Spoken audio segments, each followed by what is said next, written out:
ሰላም ጤና ይስጥልኝ ቤተሰቦች፣ ቦሊውድ ወቅታዊ በሚለው ፕሮግራም በድጋሚ ተገናኝተናል። በዚህ ዓመት ጋንዲ ጀየንቲና ደሴራ የተባሉ በዓሎች በተከበሩ ሰዓት ላይ የተለቀቁ ወይም ለእይታ የበቁት ካንታራ ቻፕተር 1 እና ሰኔ ሰንስካሪቲ ቱልሲ ኩማር የተሰኙት ፊልሞች ፈርስት ዊኬንዳቸው ላይ አሪፍ ገንዘብ እንደሰሩ ተነግሯል። ስለዚህ ዛሬ በመጀመሪያ ሁለቱም ፊልሞች በህንድም ሆነ በዓለም አቀፍ ደረጃ ቦክስ ኦፊስ ላይ ምን ያህል ሰብስበዋል የሚለውን ለማየት እንሞክራለን። ሰኔ ሰንስካሪቲ ቱልሲ ኩማር የተሰኘውን ፊልም እኔ ከተባለ የቨሩን ደቨን ይሄ ፊልም ተስፋ ከተደረገበት አኳያ ትንሽ ገንዘብ ነው የሰራው፣ ግን ከካንታራ ከመሰለ ወይም ከሚያክል ፊልም ጋር ክላሽ አድርጎ ግን ሩ ገንዘብ ሰርቷል የሚያስብል ነው። ሰኔ ሰንስካሪቲ የተሰኘው ፊልም ኦክቶበር 2 ነበር ለእይታ የበቃው። በህንድ ቦክስ ኦፊስ ላይ 10.11 ከሮር ኔት ኮሌክሽን መሰብሰብ ችሏል። ፊልሙ የመጀመሪያ ዊኬንዱ 4 ቀን ሲሆን በ4 ቀን ውስጥም 32 ከሮር ኔት የሰበሰበ ሲሆን በዓለም አቀፍ ደረጃ ደግሞ 40 ከሮር መሰብሰብ ችሏል። በጀቱ እንግዲህ ከ75 እስከ 80 ከሮር እየተባለ ነው ያለው። የመጀመሪያ ሳምንቱ ላይ ደግሞ ምን ያህል ይሰበስባል የሚለውን አብረን ምን ይሆናል።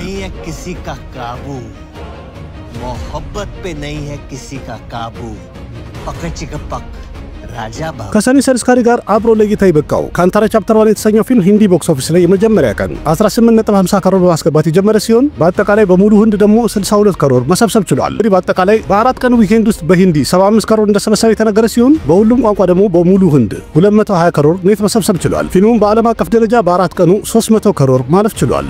ካንታራ ቻፕተር 1 በጀቱ 125 ከሮር ነበረ። ስለዚህ የመጀመሪያ ዊኬንዱ ላይ ወይም በአራተኛ ቀኑ ብቻ ቦክስ ኦፊስ ላይ ብሎክባስተር መሆኑን አረጋግጧል። የመጀመሪያ ዊኬንዱ ላይ 300 ከሮር መድረስ ከቻለ የመጀመሪያ ሳምንቱ ላይ ደግሞ 450 ከሮር እንዲገባ ይችላል ተብሎ ይገመታል። ስለዚህ በቀጣይ እንግዲህ ካንታራ ቻፕተር 1 የመጀመሪያ ሳምንቱ ላይ ቦክስ ኦፊስ ምን ይሰበስባል የሚለውን አብረን ምን ይሆናል። ህንዶች እንኳን ይሄን ፊልም በጣም ወደውታል። እናንተ ምን ትላላችሁ? አያችሁት እንዴ? ያላችሁን ሐሳብ አስተያየት ኮሜንት ላይ ጻፉልኝ። ईश्वरी आए थे क्या? केवल आए नहीं, यही है। ቀጣይ ዜና ሮኪን ራኒኪ ፕሬም ካን የተሰኘው ፊልም ከሰራች በኋላ አሊያ ባት ከከረን ጆሃር ጋር አሁንም አንድ ፊልም ልትሰራ እንደሆነ እየተነገረ ነው ያለው።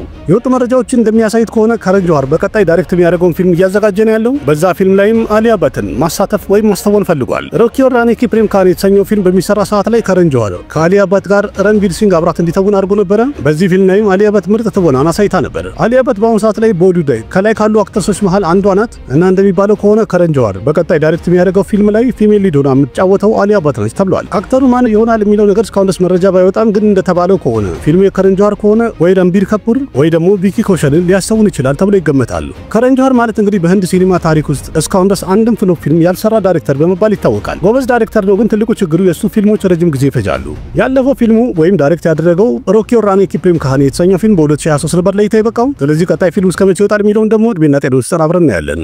ባድስ ኦፍ ቦሊውድ የሚለው ፊልም ላይ ያየነው አክተር ለክሽመን አድቫኒ ከሰንጀይ ሊላ በንሳሊ ጋር አንድ ፊልም ይሰራ ነው። ይህ መረጃ እንግዲህ ወይም ወሬ የተነሳው ለክሽመን አድቫኒ አሁን በቅርቡ ሰንጀይ ሊላ በንሳሊ ቢሮ ሲመላለስ ታይቷል በሚለው ነው። የሰንጀይ ሊላ በንሳሊ ቢሮ አዲስ አክተር መግባት በጣም ትልቅ ነገር ነው። በዛም የተነሳ ይሄ ወሬ ከትናንት ጀምሮ በጣም እየተቀጣጠለ እየተወራ ነው ያለው። እንደሚባለው ከሆነ ላቭ ኤንድ ዋር የተሰኘው ፊልም ለእይታ ከበቃ በኋላ ሰንጀይ ሊላ በንሳሊ በቀጣይ የሚሰራውን ፊልም አረጋግጧል፣ ተናግሯል ተብሏል። እዛ ፊልም ላይ የሚተውንለት አዲስ መልክ እየፈለገ እንዳለ እየተነገረ ነው ያለው። ቀደም ብሎ ረንቪር ሲንግም ወደ ቦሊውድ ከገባ በኋላ አዲስ አክተር በነበረ ሰዓት ላይ ከሰንጀይ ሊላ በንሳሊ ጋር ጎሪዮኪ ላሲራ ራምሊ ላይ የተሰኘውን ፊልም አብሮ ሰርተው ነበር።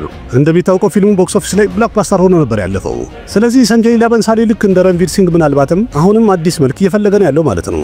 ሰንጀይ ሊላ በንሳሊ በአሁኑ ሰዓት ላይ ላቭ ኤንድ ዋር የተሰኘውን ፊልም ቀረጻ እያጣጣፈ እየቀጠለ እንዳለ እየተነገረ ነው ያለው። እስከ 2026 መጀመሪያም የፊልሙ ቀረጻ ያልቃል ተብሎ ይጠበቃል። ላቭ ኤንድ ዋር የተሰኘው ፊልም 2026 አጋማሽ ላይ ለእይታ ይበቃል ተብሏል። በቀጣይ እንግዲህ ሰንጀይ ሊላ በንሳሊ ከየትኛው አክተር ጋር አብሮ ይሰራል የሚለው ደግሞ አብረን ምን ይሆናል። ኤክ ዲዋኒ ኪ ዲዋኔ የተሰኘው ፊልም ትሬለሩ ነገ ኦክቶበር 8 ለእይታ ይበቃል ወይም ይለቀቃል ተብሏል። ኤክ ዲዋኔ ኪ ዲዋኔ የሐሽቨር ዘራኔ ቀጣይ ፊልም ሲሆን ፊልሙንም ሚላብ ጃብሪ የተባለው ዳይሬክተር ነው ዳይሬክት ያደረገው። የፊልሙ ይዘት አንድ ሮማንቲክ ትሬለር ፊልም ላይ የተባለ ሲሆን ሐሽቨር ዘራኔና ሶነም ባጅዋ መሪ ተዋናይ ሆነው የሚሰሩበት ፊልም ነው። እንደተባለው ከሆነ ልክ እንደ ሰነም ቴሪ ከሰም አንድ አስጨናቂ የሆነ ኢንቴንስ የሆነ የሮማንቲክ ድራማ ታሪክ ይታይበታል ተብሏል። በፊልሙ ላይ ቀረጻው የፊልሙ እንዳለቀ ተነግሯል። ትሬለሩን ደግሞ ኦክቶበር 8 ለእይታ ይበቃል። ቀድሞ እንደተነገረው ኦክቶበር 21 ዲዋሊ በሚከበር ሰዓት ላይ ፊልሙ ለእይታ ይበቃል ተብሏል። ኦክቶበር 21 ላይ የአይሽማን ኩራና ታማ የተሰኘ ፊልም ለእይታ ይበቃል ተብሏል። ስለዚህ በዕለቱ ኤክ ዲዋኔ ኪ ዲዋኔ እና ታማ የተሰኙት ፊልሞች ቦክስ ኦፊስ ላይ ክላሽ ያደርጋሉ ማለት ነው። खुदा किसी को बनाता है ना तो उसमें कुछ खास बात होती है, लेकिन खुदा ने अदा को बनाया इसीलिए वो खास बात खुदा में है। አነን ኤንድራይ በቀጣይ ዳይሬክት የሚያደርገው ነይ ኔቬል የተሰኘው ፊልም ላይ ክሪቲ ሴሪን እንደማትሰራ እንደወጣች ተነግሯል። በፊልሙ ላይም በሷ ቦታ ያሚ ጎተም እንደፈረደች ተነግሯል። ኖቬምበር 2024 ላይ ተነግሮ እንደነበረው አነን ኤንድራይ በራሱ ፕሮዳክሽን ካምፓኒ አንድ ሆረር ኮሜዲ ድራማ ፊልም ይዞ እንደሚመጣ ወይም እንደሚሰራ ተነግሮ ነበር። በፊልሙ ላይ በሪቷን የምትሆነው ክሪቲ ሴሪን ናት ተብሎ ነበር። አሁን እንግዲህ እንደተነገረው ከሆነ ባልታወቀ ምክንያት ክሪቲ ሴሪን ከፊልሙ ወጣለች። በእርግጥ ክሪቲ ሴሪን በአሁኑ ሰዓት ላይ አነን ኤንድራይ ዳይሬክት ያደረገው ቴሪ ኢሽክም የተሰኘው ፊልም ከደኑሽ ጋር አብራ እየሰራች ነው ያለችው መሪቷን የሆነ ግን አሁን እንደተባለው ነይ ኔቬል ከተባለው ፊልም ወጣለች ተብሏል። የፊልሙ ታሪክ ምን እንደሆነ ባይገለጽም ግን ቀደም ብሎ እንደተነገረው ከሆነ በጣም ቆየት ባለ ህንድ ውስጥ ባለ አፈ ታሪክ ላይ መሰረት የሚያደርግ ፊልም እንደሆነ ተነግሮ ነበር። ማን ዳይሬክት ያደርጋል የሚለው ነገር እንኳን ባይረጋገጥም ነይ ኔቬል የሚለው ፊልም ደግሞ ቀጣይ አፕዴት ውስጥ ከመቼ ይወጣል የሚለውን አብረን እንጠብቃለን። ሞህንላልም የተራጀን ባዮፒክ ወይም የሱን ታሪክ የሚዘክረውን ፊልም ለመስራት እምቢ እንዳለ ተነግሯል። ቀደም ብሎ በ2022 አንድ መረጃ ወጥቶ ነበር። ዳይሬክተር ቲዜ ገራምቤል በደቡብ ህንድ የሚገኝ የትልቅ ካምፓኒ መስራች ሆኖ የቴራጃ ጎፓልን ታሪክ እሰራለሁ ብሎ ተናግሮ ነበር። በፊልሙ ላይም በምን አይነት ትግል ቢዝነሱ ስኬታማ እንዳደረገ እንዲሁም የግድያውንም ታሪክ ከዛም ከህግ ጋር የነበረውን ክርክር በደንብ የሚያሳይ ፊልም ይሆናል ተብሎ ነበር። ይህ ፊልም በእርግጥ ቀደም ብሎ የሚሰራ ነበር፣ ግን ዳይሬክተሩ ቲዜ ገራምቤል የረጅን ካት ፊልም የሆነው በታይልን ዳይሬክት ያደረገ ነበር። በዛ የተነሳ ይሄ ፊልም ሼል ተደርጎ ነበር። በፊልሙ ላይ እንዲተውለት ሞህንላልን እያናገረ ነበር። በአሁኑ ሰዓት ላይ ሞህንላል ግን ጊዜው ስላጠረው ይህን ፊልም ለመስራት እምቢ እንዳለው ተነግሯል። ሞህንላል በአሁኑ ሰዓት ላይ ድርሸም ስሪና ፐትረት በተሰኙ ፊልሞች ቀረጻ ቢዚ እንደሆነ እየተነገረ ነው ያለው። ሁለቱም ፊልሞች ደግሞ 2026 ለእይታ የሚበቁ ናቸው። ሞህንላል በአሁኑ ሰዓት ላይ በደንብ አቀጣጥሎ ፊልም እየሰራ ነው ያለው። ስለዚህ በቀጣይ የሚወጡት ብሪሽቫ ድርሸም ስሪና ፓትሬት ቦክስ ኦፊስ ላይ እንዴት እንደሚሆኑ ደግሞ አብረን እናያለን። ታዋቂው ዳይሬክተር አዲክ ረቪቸንደን እኔ ጉድባድ አግሊ የተሰኘውን ፊልም ለአድናቂዎች ነበር የሰራሁትኝ፣ ግን AK64 ወይም 64ኛ ፊልሙ ለየት ያለ ይሆናል። በሁሉም እድሜ ያሉ ተመልካቾች በጣም ይደሰቱበታል ብለዋል። የፊልም ይዘትም አንድ አክሽን ፊልም ይሆናል ያለ ሲሆን በዛውም በጣም አሳዛኝ የሆነ የቤተሰብ ታሪክም የሚኖርበት ፊልም ነው ብለዋል። አንዳንድ መረጃዎች እንደሚያሳዩት AK64 ዲቫሊ ላይ ሁሉም ነገሩ ኦፊሻል እንደሚገለጽ የተነገረ ሲሆን የፊልሙ ቀረጻም ኖቬምበር ወር ላይ ይጀምራል ተብሏል። በእርግጥ የቀረጻው ነገርም የተረጋገጠ አይደለም። አንዳንድ መረጃዎች ደግሞ 2026 ነው ቀረጻው የሚጀምረው የሚልም መረጃ አለ። AK64ኛ ፊልሙን አዲክ ረቪቸንደን ነው ዳይሬክት የሚያደርገው። ቀደም ብሎም ጉድባድ አግሊ የተሰኘውን ፊልም ዳይሬክት አድርጎ ነበር። ስለዚህ በቀጣይ AK64 ኦፊሻል አናውንስመንቱን እንጠብቃለን ማለት ነው። የታሚል ሲኒማ ወጣቷ ተዋናይ ኬቲ ሼቲ ወደ ህንድ ፊልም አንድ ብላ ስራን ልጀምር ነው ወይም በቦሊውድ የጎቪንዳ ልጅ የሆነው ሃርሽቨርደን አሁጃ እሱ የመጀመሪያ ፊልሙ ላይ እሷም ሴት መሪ ተዋናይ ሆና ትታያለች ተብሏል። የጎቪንዳ ልጅ የሆነው ሃርሽቨርደን አሁጃ ከዚህ ስቱዲዮ ጋር አንድ ፊልም እንደሚሰራ ተነግሯል። የመጀመሪያ ስራውን ምናልባት እንግዲህ ሳጂድ ካን ዳይሬክት ያደርጋል ተብሎ ይጠበቃል። ማን ዳይሬክት ያደርጋል የሚለው እንኳን የተረጋገጠ መረጃ ባይኖርም ግን በጣም ብዙ ቦታ ላይ እየተጠራ ያለው ሳጂድ ካን ነው። ዳም ማለት እንግዲህ የሃርሽቨርደን አሁጃ የመጀመሪያ ፊልሙ ላይ ሳጂድ ካን ዳይሬክት ሊያደርግ ይችላል ማለት ነው። ግን ፊልሙ አንድ ሪሜክ እንደሚሆን ተነግሯል። የሳውዝ ተለቅ ያለ ወይም ዝነኛ የሆነ ፊልምን ሪሜክ ያደርጋሉ የሚል ወሬ አለ። ስለዚህ የሃርሽቨርደን አሁጃ የመጀመሪያ ፊልሙ ኦፊሻል አፕዴትስ ከመጪውታል የሚለው ደግሞ አብረን እንጠብቃለን። የአሃን ፓንዴ ቀጣይ ወይም ሁለተኛ ፊልሙ ላይ ሸርበሪ ዋጋ እንደፈረመች ተነግሯል። ከአሃን ፓንዴ ጋር በፊልሙ ላይ መሪ ተዋናይ ሆና ትጫወታለች ማለት ነው። ባለፈው በቦሊውድ ወቅታዊ ቀደም ብዬ እንደተናገርኩት የአሃን ፓንዴ ቀጣይ ፊልሙ ከአሽራጅ ፊልምስ ጋር እንደሚሰራ ተናግሬያለሁኝ። ፊልሙንም ታዋቂው ዳይሬክተር አሊ አባዳፈር ዳይሬክት ያደርጓል ብያለሁ። ርዕሱ ገና እስካሁን አልተገለጸም፣ ግን እንደተባለው ከሆነ በፊልሙ ላይ ምርጥ የሆነ ሮማንቲክ አክሽን ድራማ ፊልም እንደሚሆን ተነግሯል። ለፊልሙ ያለውን ዝግጅት እንደጨርሱ የተነገረ ነው ያለው። እንደተባለው ከሆነ ቀረጻውን ማርች 2026 ዩኬ ላይ ወይም እንግሊዝ ውስጥ ቀረጻ ይጀምራሉ ተብሏል። እንግዲህ ፊልሙ ተለቅ ያለ ይሆናል። ከአሃን ፓንዴም ደግሞ ከሰያራ በኋላ ሁለተኛው ፊልሙ ምን አይነት ይሆናል፣ ቦክስ ኦፊስ ላይስ ምን አይነት አቀባበል ያገኛል የሚለውን አብረን ምን ይሆናል። ታዋቂው ዳይሬክተር ሱረጅ በርዛቲያ በቀጣይ የሚሰራው ፊልም ላይ ተዋናዮች መረጣ እንደጨረሰ የተነገረ ነው ያለው። ተለቅ ያለ ፊልም ስለሆነ እንግዲህ ማን ናቸው የሚለውን ለማየት እንሞክር። ሜኔ ፒያር ኪያ፣ हम आपके कौन፣ हम साथ साथ हैं፣ ቪቫና ፕሬም ረተንደን ታዩ የመሳሰሉ ምርጥ ፊልሞችን ዳይሬክት ያደረገው ታዋቂው ዳይሬክተር ሱረጅ በርዛቲያ እርግጠኛ ነኝ ብዙዎቻችሁ ታውቁታላችሁ። ኡቻያ የተሰኘውን ፊልም ከሰራ በኋላ በቀጣይ ሱረጅ በርዛቲያ ከሰልማን ካን ጋር ፊልም ይሰራል ተብሎ ነበረ። ግን በግል አለመስማማት የተነሳ ሰልማን ካን ከፊልሙ እንደወጣ ተነግሮ ነበር። ስለዚህ ሱረጅ በርዛቲያ በቀጣይ ፊልሙን ከአይሽማን ኩራና ጋር እንደሚሰራ የተነገረ ሲሆን አይሽማን ኩራና መሪ ተዋናይ ሲሆን ሸርበሪ ዋጋ ደግሞ ፊሜል ሊድ ሆና ትጫወታለች ተብሏል። በተጨማሪም አኑፐም ኬር፣ ሲማን ባግባ እና ሱፕሪያ ፓተክም ፈርመዋል ተብሏል። የፊልሙ ርዕስ ገና አልተገለጸም። ግን ሱረጅ በርዛቲያ ቀደም ያሉ ፊልሞችን ከማየት በዚህ ፊልም ላይም አንድ ቆንጆ የሆነ ፋሚሊ ድራማ ፊልም እንደምናይ እርግጠኛ ነኝ። ለፊልሙ ያለውን ዝግጅት እንደጨረሱ ተነግሯል። እንደተባለው ከሆነ ቀረጻውን በዚሁ ዓመት ኖቬምበር ወር ላይ ይጀምራል ተብሏል። ማለትም ታማኝ የተሰኘው ፊልም ለእይታ ከበቃ በኋላ አይሽማን ኩራና የሱረጅ በርዛቲያ ፊልምን ቀረጻ ይጀምራል ማለት ነው። ኖቬምበር ወር ላይ ደግሞ ፊልሙ ቀረጻው ከጀመረ እስከ 2026 አጋማሽ ፊልሙ ለእይታ ይበቃል ተብሎ ይገመታል። ሱረጅ በርዛቲያ ከህንድ ምርጥ ከሚባሉ ዳይሬክተሮች ተርታ ስሙ የሚጠራ ነው። ያለፉት ብዙ ፊልሞቹ በጣም አሪፍ ገበያ ሰርተዋል፣ በጣም ተወዳጅነትን ያገኙ ናቸው። ስለዚህ በቀጣይ እንግዲህ ከአይሽማን ኩራና ጋር የሚሰራው ፊልም ደግሞ እንዴት እንደሚሆን አብረን ምን ይሆናል። ሌላኛው ዜና አሊያ በት ከናጋሽ ፊልም እንደወጣች ተነግሯል። ለዚህ ፊልም ደግሞ ናጋሽ ሳይ ፐለቪን እያናገረ እንዳለ እየተነገረ ነው ያለው። ኖቬምበር 2024 ላይ አንድ መረጃ ወጥቶ ነበር። የካርኪ ዳይሬክተር የሆነው ናጋሽ በትልቅ በጀት ሴት መሪ ተዋናይ የምትሆንበት ፊልም ላይ አሊያ በትን እያናገረ እንዳለ ተነግሮ ነበር። በሰዓቱም ቢሆን የፊልሙ ታሪክ ምን እንደሆነ ባይናገሩም ግን እንደተነገረው ከሆነ በፊልሙ ላይ አሊያ በት በጣም ኃይለኛ ሆና ትታይበታለች ተብሎ ተነግሮ ነበር። አሁን የወጡ መረጃዎች ግን እንደሚያሳዩት ከሆነ አሊያ በት ይህንን ፊልም አንሰራም ብላ እምቢ ብላለች። ይህን ፊልም እምቢ ያለችበትም ዋና ምክንያት ተብሎ የተነገረው ከዚህ ፊልም ቀረጻ ጋር ቻሙንዳ ከተሰኘው ፊልም ጋርም ክላሽ ስለሚያደርግ ሰዓትና ጊዜ ማመቻቸት ባለመቻል እንደወጣች ተነግረዋል። ቻሙንዳ ማለት እንግዲህ የማዶክ ሆረር ኮሜዲ ዩኒቨርሱ አንድ ፊልም ሲሆን በፊልሙ ላይም አሊያ በት መሪ ተዋናይ እንደምትሆን ተነግሯል። ቀደም ብሎ የቻሙንዳ ፊልም ቀረጻ 2026 ማርች ወር ላይ እንደሚጀምር የተነገረ ሲሆን በዛ የተነሳ የናጋሽ ፊልምን አሊያ በት እምቢ ብላ ወጣለች ተብሏል። ስለዚህ ናጋሽ ፊልም በአሁኑ ሰዓት ላይ ለፊልሙ ሳይ ፐለቪን እያናገረ ነው ያለው። ግን ሳይ ፐለቪን በአሁኑ ሰዓት ላይ ቢዚ እንደሆነች የተነገረ ነው ያለው። ሳይ ፐለቪ በአሁኑ ሰዓት ላይ ራማይን ፓርት 1ን ቀረጻ እንደጨረሰች ተነግሯል። የክፍለቱ ቀረጻ ደግሞ አሁን ቢዚ ስላደረጋት ምናልባት 2026 መጀመሪያ አካባቢ ልትጨርስ ትችላለች ተብሎ ይገመታል። ሳይ ፐለቪ የናጋሽ ፊልም ከተቀበለችውና እሺ ካለች ከራማይን ፊልሞች በኋላ የሳይ ፐለቪ ቀጣይ ፊልም ከናጋሽ ፊልም ጋር ሊሆን ነው ማለት ነው። ስለዚህ በቀጣይ የናጋሽ ፊልም ይሄ ፊልም ኦፊሻል አፕዴት እስከሚወጣ እንጠብቃለን ማለት ነው። ኪል እና ባርድስ ኦፍ ቦዲ የተሰኙ ፊልሞች ተወዳጅነትን ካገኙና ስኬታማ ከሆኑ በኋላ ለክሽመን አርዳኒ ቀጣይ ፊልሙ ተረጋግጧል።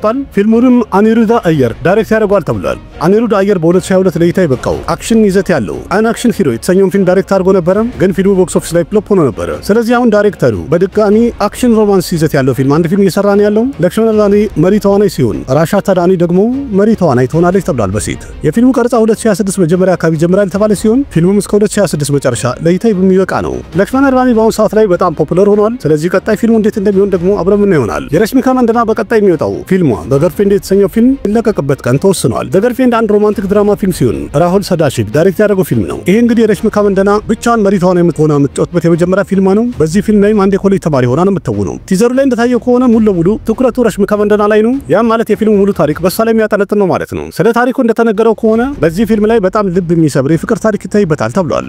ምንነቱን እንግዲህ ኖቬምበር 7 ነው የምናውቀው። ያም ማለት ለሲኒማ እይታ ሲበቃ ማለት ነው። በፓን ኢንዲያ ነው ፊልሙ የሚለቀቀው እንግዲህ ኖቬምበር 7 ላይ ከቴሉጉ ጭምር ታሚል፣ ከነራ፣ መለያለም እና በሂንዲም ለእይታ ይበቃል። कोई पिकअप लाइन तो नहीं है ना? I won't fall for it. ከአከንዳቱ በኋላ ባላክሪሽና በቀጣይ የሚሰራው ፊልም ኦክቶበር 24 አናውንስ ይደረጋል ተብሏል። ይህ ማለት የባላክሪሽና 111ኛ ፊልሙ ሲሆን ጎፒ ቸንማኒን ዳይሬክት ያደርጋል ተብሏል። ጎፒ ቸንማኒ በ2023 ለእይታ የበቃው አክሽን ትሪለር ይዘት ያለው ቪርሲማ ሬዲ የተሰኘውን ፊልም ዳይሬክት አድርጎለት ነበር። ያም ማለት ቪርሲማ ሬዲን የሰሩት ጥንዶች በድጋሚ አዲስ ፊልም ይዘው እየመጡ ነው ያሉት ማለት ነው። ስለ ፊልሙ ታሪክ እንኳን እስካሁን ድረስ አሁን የወጣ ምንም አይነት መረጃ ባይኖርም ግን ፊልሙ አንድ ጠጠር ያለ ምርጥ አክሽን ያለው አክሽን ፊልም እንደሚሆን የተነገረ ነው ያለው። አከንዳቱ ቀረጻውን እንደጨረሰ ተነግሯል። ስለዚህ ከአከንዳቱ በኋላ ባላክሪሽና የጎፒ ቸንማኒን ፊልም ቀረጻ ይጀምራል ማለት ነው። የፊልሙ ቀረጻም እስከዚህ ዓመት መጨረሻ ድረስ ከተጀመረ እስከ 2026 አጋማሽ ድረስ ፊልሙ ለእይታ ይበቃል ተብሎ ይገመታል። ስለዚህ በቀጣይ የባላክሪሽና 111ኛ ፊልሙ አፕዴት እስከሚወጣ እንጠብቃለን ማለት ነው። ፕሮዲውሰር ሳዲር ግሌሽ እንዳለው ከሆነ ዲ54 የተሰኘው ፊልም ቀረጻው እንደጨረሰ ተነግሯል። ፌብሩዋሪ 2026 ፊልሙን ለመልቀቅ ፕላን እያደረግን ያለው ብሎ መረጃ ሰጥቷል። ዲ54 ቴሬስክም ከተሰኘው ፊልም በኋላ የደኖች ቀጣይ ፊልሙ ሲሆን ቪድኔስ ራጃ ዳይሬክት ያደረገው ፊልም ነው። የፊልሙ ርዕስ እስካሁን ድረስ አልተገለጸም። ግን እንደተባለው ከሆነ በፊልሙ ላይ ኢንቴንስ የሆነ አክሽን ትሪለር ፊልም እንደሚሆን ተነግሯል። የደኖች የትሪካ ላይ የተሰኘው ፊልም ለእይታ በቅቷል። በቀጣይ ለእይታ የሚበቃው ደግሞ ቴሬስክሚ የተሰኘ ፊልም ሲሆን ይህ ፊልም ኖቬምበር 28 ለሲኒማ እይታ እንደሚበቃ ተነግሯል። ስለዚህ ቴሬስክሚ ለእይታ ከበቃ በኋላ የደኖች ቀጣይ ፊልሙ ዲ54 ሲሆን አሁን እንደተባለው ከሆነ ፌብሩዋሪ 2026 ለእይታ ሊበቃ ይችላል ማለት ነው። በዚህ ዓመት እስካሁን ድረስ የደኖች ሁለት ፊልሞች ለእይታ በቅተዋል። ኩቤር የተሰኘው ፊልም ፍሎፕ የሆነ ሲሆን ኤድሪካ ላይ ደግሞ አሁንም በሲኒማ ቤት እየታየ ነው ያለው። ስለዚህ በቀጣይ ኖቬምበር 28 ነው ለእይታ የሚበቃው ቴሬስክሚ የተሰኘው ፊልም እንዴት እንደሚሆን አብረን ምን ይሆናል። शंकर करे तेरे बेटा हो, तुझे भी पता चले कि इश्क में जो मर जाते हैं वो भी किसी के बेटे होते हैं। ሌላኛው ዜና ደግሞ ኤኳይት ፕሌስ ሶስተኛው ክፍል የሚለቀቅበት ቀን እንደተቀየረ ተነግሯል። ኤኳይት ፕሌስ 2018 ላይ ሁለተኛው ክፍል ደግሞ 2020 ላይ ለእይታ በቅቶ ነበረ።